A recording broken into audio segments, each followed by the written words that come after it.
لا الہ الا اللہ پڑھ لا الہ الا اللہ۔ زندہ کو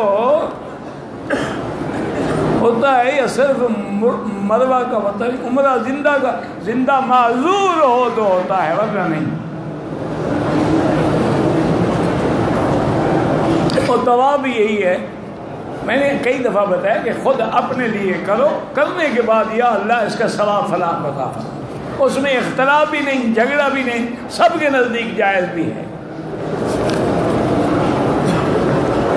محرم میں جو کالے کپڑے پہنتے ہیں تو خانے کعبے کا غلاف بھی کالا ہے تو سارا سال پہنے نا، صرف 10 دن کیوں پہنتے ہیں؟ اور کعبہ انسان نہیں ہے، بنی ہوئی عمارت ہے، کبھی اس میں غلاف سفید بھی ہوتا تھا، سرخ بھی ہوتا تھا، سبز بھی ہوتا تھا، آخر میں اتفاق ہو گیا کہ کالا ڈالا جائے۔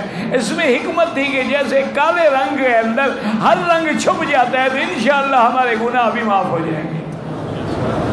باقی جو محرم میں کالے کپڑے پہنتے ہیں وہ تو حدیث ہے میرے مدنی پاک کی کہ من لبس السود وضرب الاخدود وشق الجیوب فلیس منا، فرمایا جو آدمی محرم میں کالے کپڑے پہنے یا کسی مرنے والے کے غم میں کالے کپڑے پہنے، چہرے پہ تھپڑ مارے، اپنے قمیض پھاڑ ڈالے، سر میں مٹی ڈالے، حضور فرمایا اس کا میری امت سے کوئی تعلق نہیں۔